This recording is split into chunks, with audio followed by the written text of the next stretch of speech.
Hello, everyone. Good afternoon. This is Dr. Rao. As I promised yesterday, over the next 10 days, 1 hour each day, I will come and present to you the different aspects of inner resilience and how it could be useful to anybody, especially entrepreneurs or anybody who has a lot on their plate, and how to develop this inner strength, inner capacity by experimenting, by really understanding what it is and bring it to our lives, right? So these are some of the uh, aspects of attitudes or uh, way of living that I kind of observed in my life as an entrepreneur, as a physician practice owner, and a physician too. And going through the family life, going through the trials and tribulations of that, any number of situations. Um, I got my modern medicine education through science, and I never left it. I'm always scientific minded in that sense.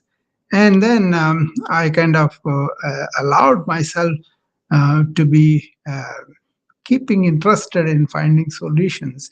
And in that realm, I went to the ancient ways of living, ways of thinking, ways of their insights into several facts of life, which were very useful to me. I'm going to bring the combination of that here with you on that inner resilience. What is it? See, it's a resilience that is like a tide that carries us when the sea of life grows very stormy. So you're a boat, you are in the sea, and you have the storm around you. What do you do with your boat, with making it much more resilient, and then using that like a keel of the ship? You know, so challenges arrive. You may not be able to do much about the challenges, but you'll be able to resist them and encounter them or solve them through your inner resilience. A steady mind, a non reactive mind, a heart that is full of courage and also full of compassion, and you encounter the people, situations with that kind of loving energy, compassionate energy, and all that. So you're not spent by your effort, but rather you are nurtured by the effort that you gain strength by really dealing with the problems of life. Okay, spirituality is converting adversarial situations to your advantage by overcoming them, by gaining the strength of the experience and also the insights of your own body or mind reactions, right? So the more resilient you are in that sense, you have a open mind, you have a stable mind, you have a focused mind, and you have a clean mind, clear mind, and also you have a heart that is open to the life and giving and being compassionate to it. So not being hard, but being kind and considerate and friendly, right? And also you have your body which carries you in a healthy wellness for a long time and has the energy to really wage the war that you want to wage against the circumstances or put up a kind of resistance, right? That is inner resilience.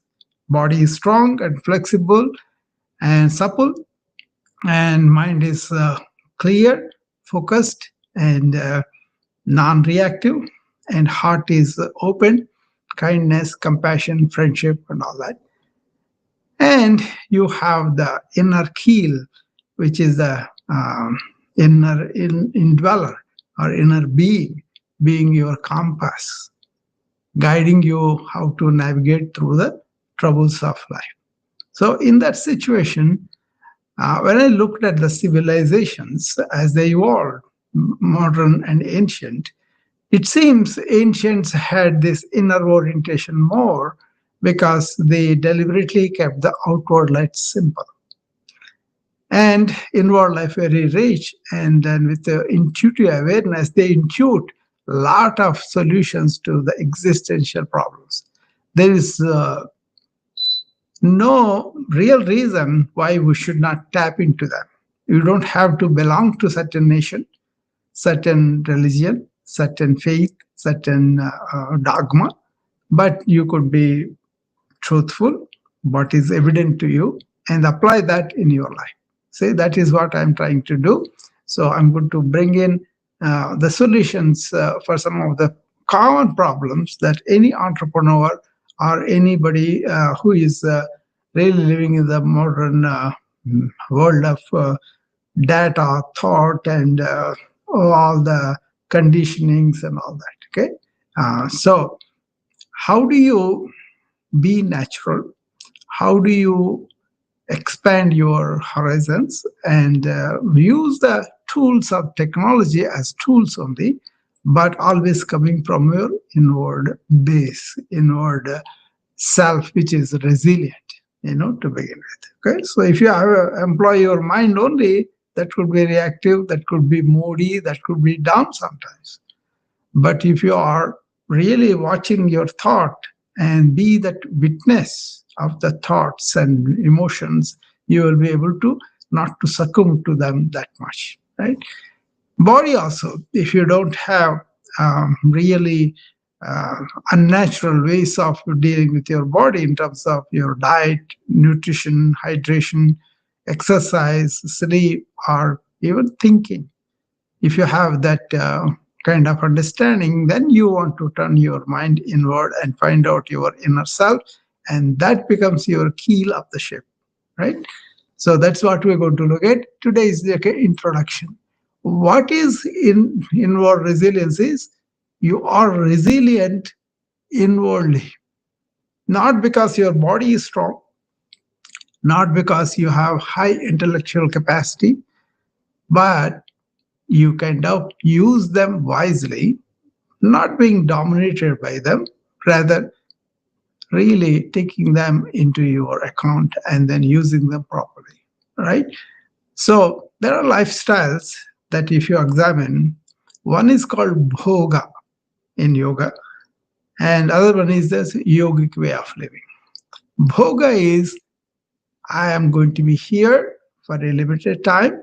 I'm going to enjoy myself to the fullest. I'm going to experience all sorts of pleasures and really do not want to go beyond deeper into the realm of things beyond the pleasure and temporary enjoyments, right? That's what bhoga is. That means outward experiences of pleasures, experiences of eating, drinking, movies, whatever, or reading, or intellectual, whatever accumulations. That's called bhoga. That is an active lifestyle that is apparent by many of the ancients too. But some of them broke through and they said, this is limited. I'm not getting the real fulfillment by doing this again and again. Pleasure, looked at the angle of only pleasure for a long time, will not be pleasure anymore. Somerset Maugham said that.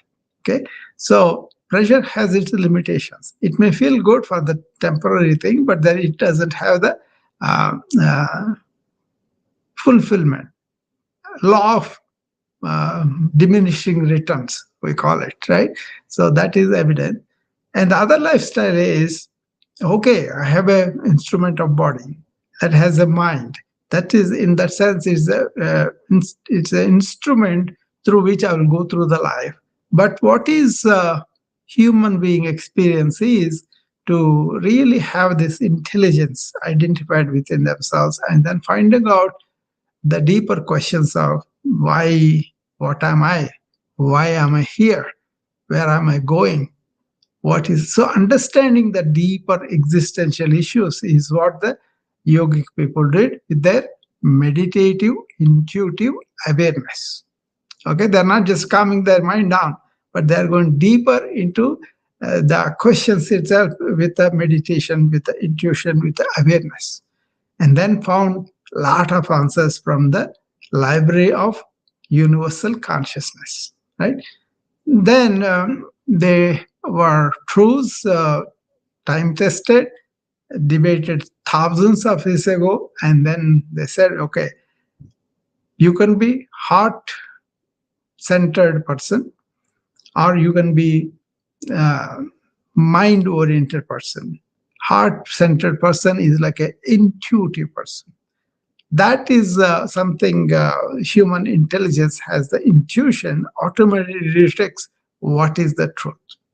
The more you are intuitive, heart centered person, the less you have the chattering mind, the less you have the mind that is going all over and causing lack of peace for you.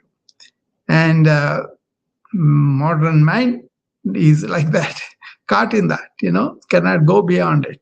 And so it's a limited instrument, so life will be limited. And life will react to all the adversities in an intense manner that causes stress for you, and then that reflects in your life. You have no natural ananda, natural happiness, natural joy, bliss.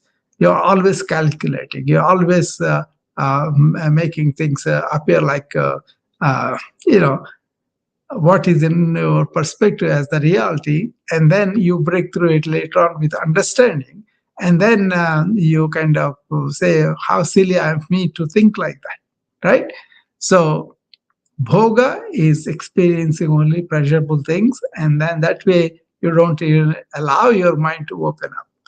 Yoga is you not only open the mind, you go beyond the mind into the realms of consciousness.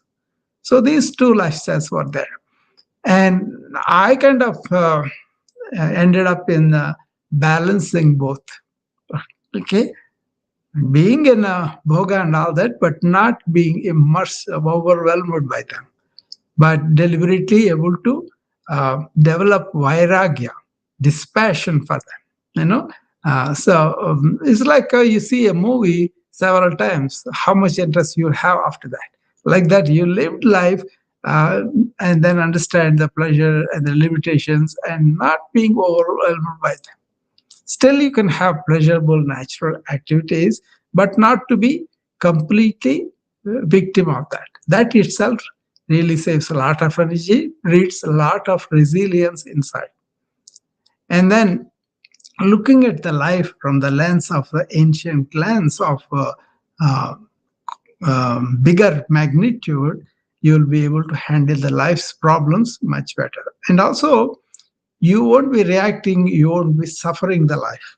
Rather, you observe the life, you take the life into your own hands, and then go accept things as they are rather than what they should be. So, this inner resilience is very handful for me in so many ways. It's not like a one conclusion, one book, and do it. No, it's a reading of your own mind, reading of your own experiences, reading of your own reactions. It's an ongoing book that you study by yourself, not somebody else's data, but what is happening to you inside.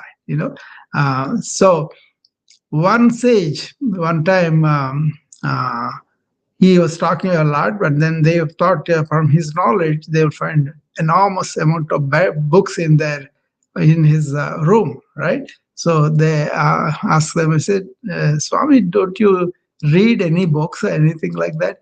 He said, no, no, I have three books I read every day.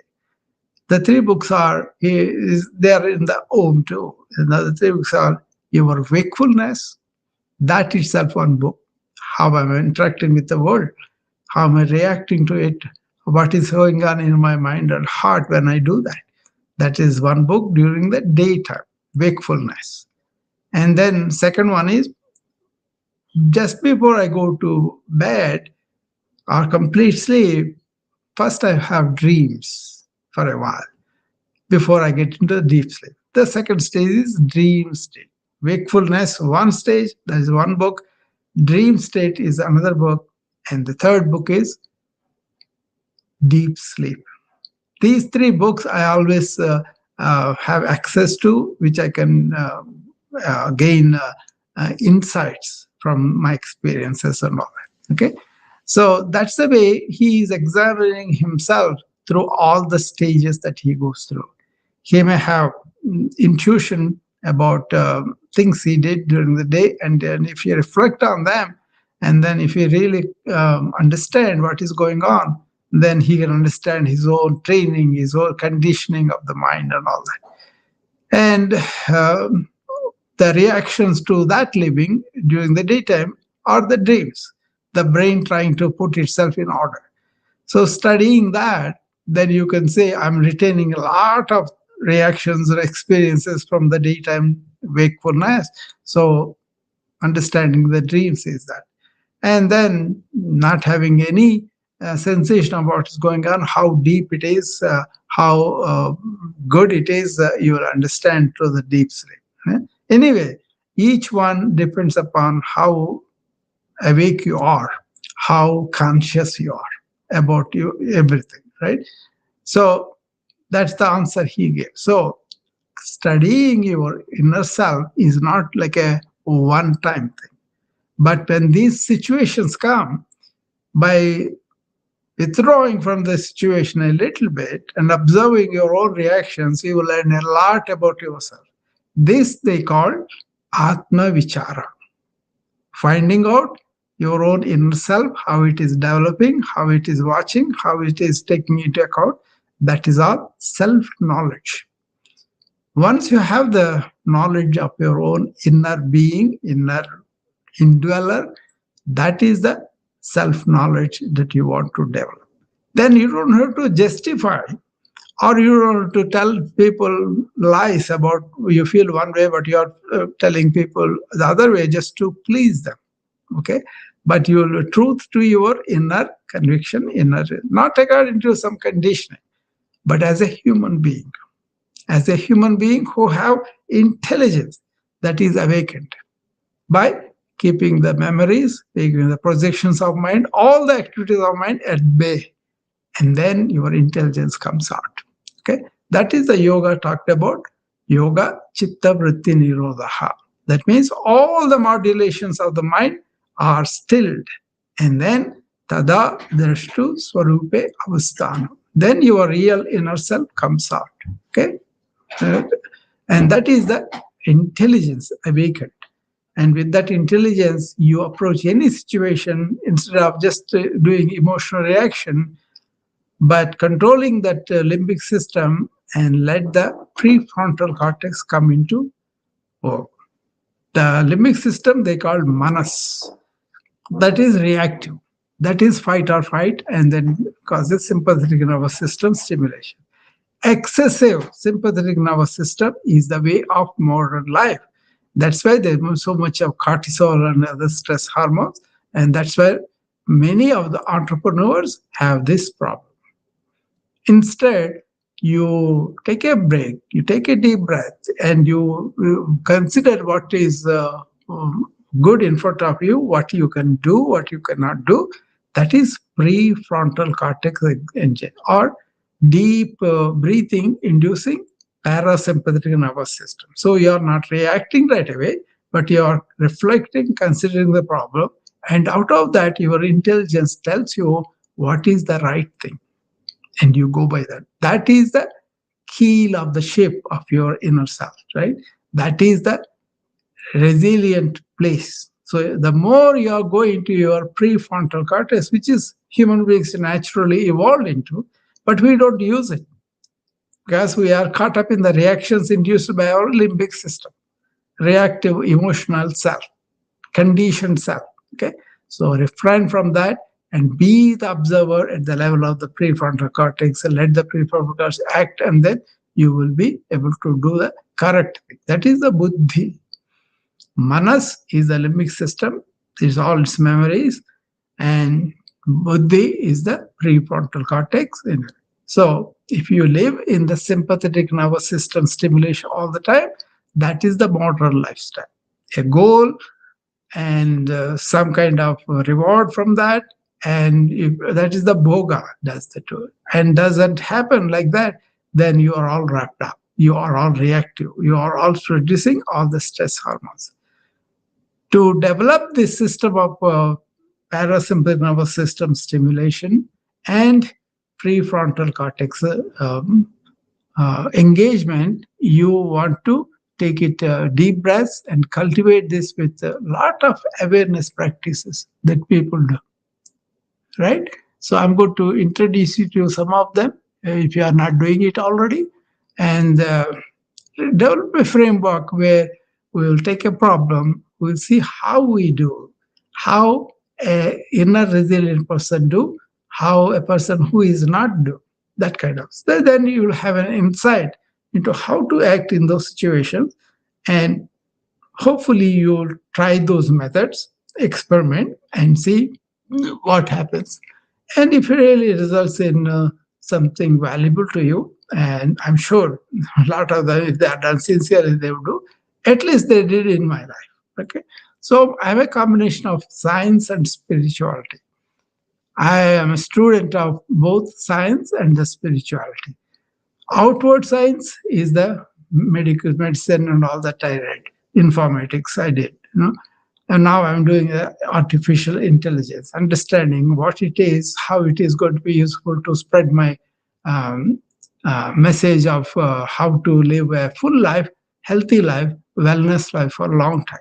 Okay, that's what I'm trying to tell people so that they can live longer, not to be victim of illness because they were living unconsciously. Okay, so there are going to be 9 problems I took. Today is the introduction of what I'm going to do. So I'm going to introduce you those problems, which I did yesterday also. But for those people who are not here yesterday, this is going to be the ground for that. Okay. Any business, anything that is done in modern times will have to deal with finance, right? Finance, if it is not there, then you may not be able to serve your customers and produce your product and market your product and sell it, right? But you may do everything right. You got the loans right, you invested right, you kind of got the equipment, you produce your product, you marketed it, but there are no sales. Or there was sales going on very well and something happens, some news item, some kind of thing negative happens, then the whole thing can go down. So what we are familiar with is we have either delayed payments or market conditions may change, and these movements can feel like a total waves. So if you have resilience, panic will not happen. You will calm down, non-reactive, but want to really respond to the situation with inner resilience, because the inner resilience steadies your mind. Breathe, deep breathing also slows down your mind. And then really not reacting right away also helps you. And all the storms that are outward, you know, will pass. But you are very intelligently engaging with the problem and using all your energy, not to the panic, but to the steadiness, gives you that resilience where you can see, okay, this is what I'm going to do. This is the solution I have to find. And that kind of openness, being in the present moment and acting with perception, not based on data only, but your instinct, your intuition, your experience, your other people experience, all that. Okay. So in a financial uncertainty, you let the success and also possible failure may come to you when you are really understand this principle. So you're in trouble, then you want to expend all the energy to find solutions, to execute them. You know, if you have a not a panicky mind, but a steady mind that can take into account what is going on and what is wrong with it, and then apply. That's how you handle the financial instability, uncertainty, by being steady in your mind and then using all your intelligence towards that, what are the solutions I can do. I gave a simple formula to my son, who is a musician, he's a band teacher. I told him PPC, be present. Don't go into your past and then worry about things or regret things and all that. But don't wait in the future, which is not yet here. You can plan, but don't live there. You can get insights from the past, but don't live there. But live in the present moment, here and now. What's happening? What am I doing? This is very good for the people with the burnout and overwhelm too, because if you do one task at a time rather than multitasking, you will save a lot of that sympathetic stimulation, right? So don't do that. Okay, that's one thing. So I always tell people that, and I told my son also, PPC, be present and deal with whatever it is in front of you. You can use the knowledge that you gained from the past, but don't go and live there and think about, oh, I should have done this, I should have done this. No, that's no use. Okay. And the second thing is be positive. This is such an important thing. Yoga evolved a formula called you slow down the thinking, you identify the thinking. If it is negative, then that uh, uh, that negative thinking can be converted to positive. That is called pratipaksha bhavana. Now we call this cognitive reframing. Okay, so you can see the cloud of sunshine around the cloud, dark cloud of any negative thought, and you hold on to that sunshine, then you go into the real positivity. Okay, it can start very small.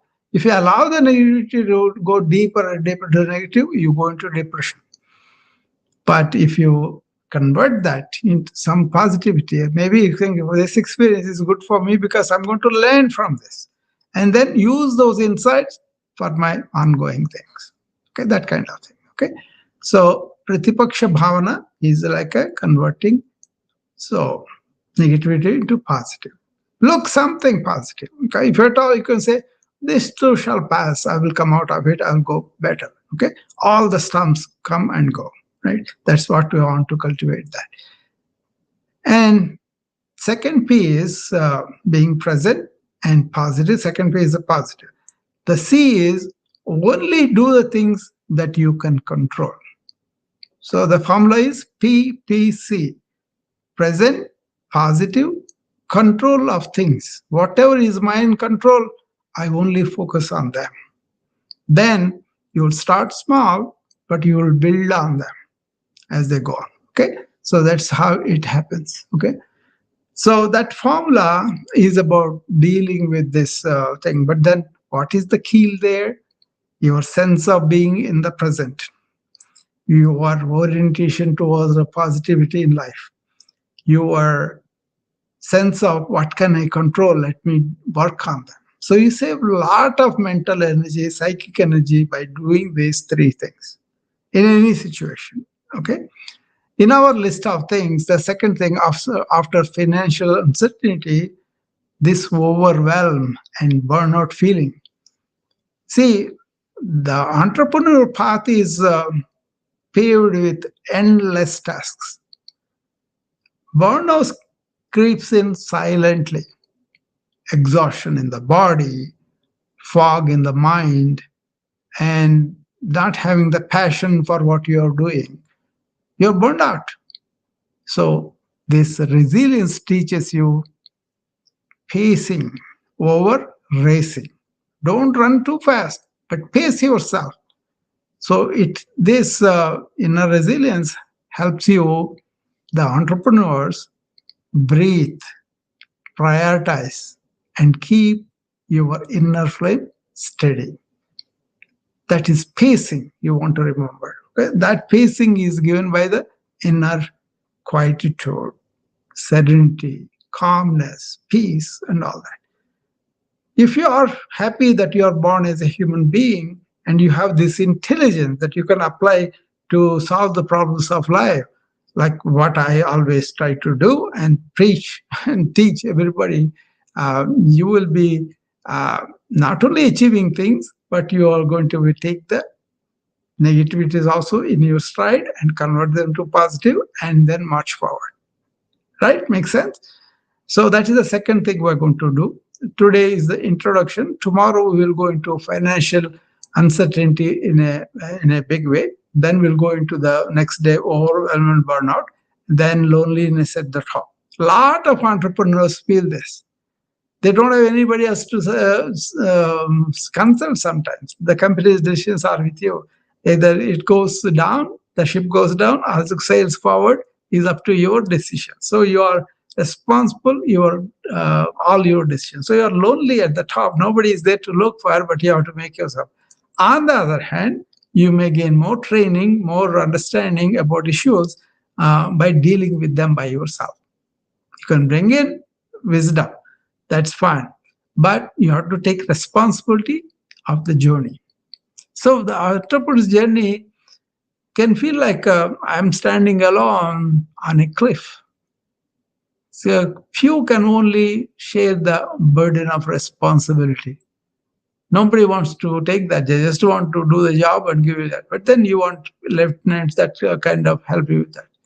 But if you are resilient, you become the lighthouse in this solitude, reminding them that even in loneliness, they are never truly alone.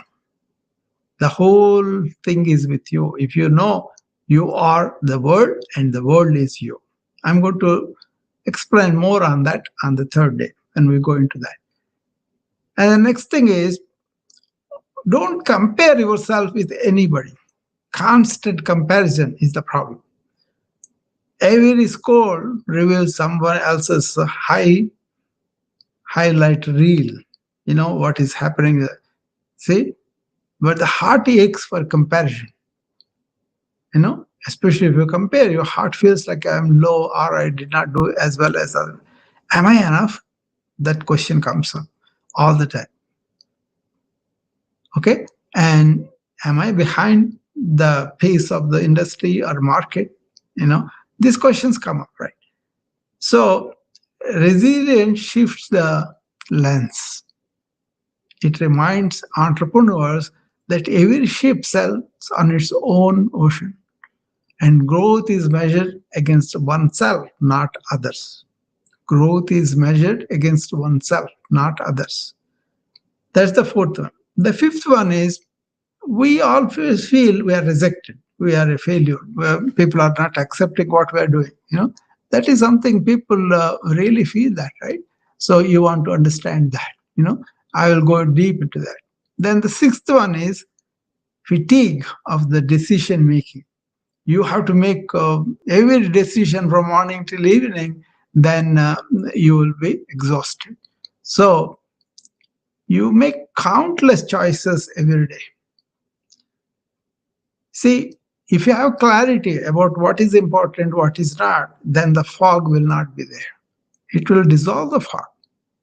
So what does the resilience do? Because you have inner clarity, it kind of restores balance. Teaching that relationships are not luxuries, but anchors. Redefining wealth as people, not just profits. How much you have, relationships and all that. So I used to call my um, employees when I was running the clinic, I'm going to train you and then I will go to clone you. So I will go to train them to the values of my practice, to the things that they have to accomplish. And then I wanted them to learn and clone themselves as that and then follow. And they may improve themselves, then take that contribution and include in the training manual. So relationship strain happens when you don't give independence to people, trust to people, or proper training to people. Okay, that's a problem that you can solve with this inner stability and projecting your growth. Your flowering becomes their understanding and expansion if they want to do that. You can also do the same with other people too. And one of the commonest thing that we see is entrepreneurs, they make money while they're young and they are spending all that money when they are old because they are sick. So they neglect their health. This is my proactive wellness thing, right? You all know about that. So entrepreneurs, they often sacrifice their own vessel, the body, and sleep is trimmed, meals are skipped, and exercise postponed. So if you have inner resilience, know exactly I need to make this chariot of my personality, the body, to be strong and flexible. And you want to do those four pillars of wellness: diet, exercise, sleep, and calming the mind. Then you have this resilience in your body, in your mind, in your heart that anchors all this self care into one package. And you can reframe your health as an investment, not a cost. You can save money by not going to the doctor. You can live in full energy and you can also maintain your vessel better. And the ninth one is this is as a lot of people have this. They have uncertain about what they are. They don't have identity certainty. So most entrepreneurs, they merge their identity with their venture. Oh, I'm a doctor, but you're a human being before you're a doctor, right? When the business falters, they feel they're lost. They apply to instead of viewing it as a some other stumbling block that you have to overcome, you can feel associated with it, and then you lose your self-respect and everything. Resilience separates being from doing. This is the problem of modern society. Lot of doing, very little being. My approach is first being and then doing. I have done more after that. But first thing is establish yourself in this resilient being. It grounds you in deeper truth of what you really are, and then you come and conquer the world. See, they're not that company, but the consciousness behind it, the drive behind it, the aim behind it, the service you want to provide. So that is the ninth one. So now you have an enumeration of all these 9 areas I'm going to do each day. Today is only introduction, introducing you what I'm going to do. There is a course, there's a book being developed. If you are interested, you can enroll in them. I will provide all the information later on. So for modern entrepreneurs, inner resilience is the keel of the ship. It doesn't calm the sea. There are a lot of storms in the sea, but it steadies the vessel through the inner keel of inner resilience. So inner resilience allows them not just to survive the storms, but to sail through them with dignity, purpose, and humanity. Okay? So that is what I wanted to introduce you today.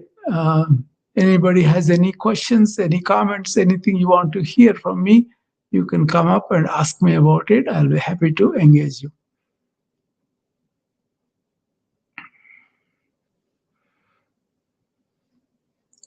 As I developed, the course is done, but it has to have the finishing touches so that people can come and take the courses. And from the course, what I wish is you have a vessel to transform yourself from within.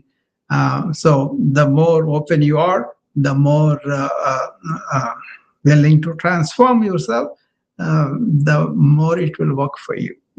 So it's considered like an investment. And then take the course and develop new capacities or get rid of the old things that you have developed unknowingly, unwittingly, or given to you by the society. You come over that. Okay. I have seen so much of modern living, thinking that all the external things are so important, have developed stress and burned out, and then they lost a lot in life, right? Whereas people who wised up, who really understood there's so much more to a human being inward than the outward, then outward situations will be transformed. Okay. So look for my second day tomorrow.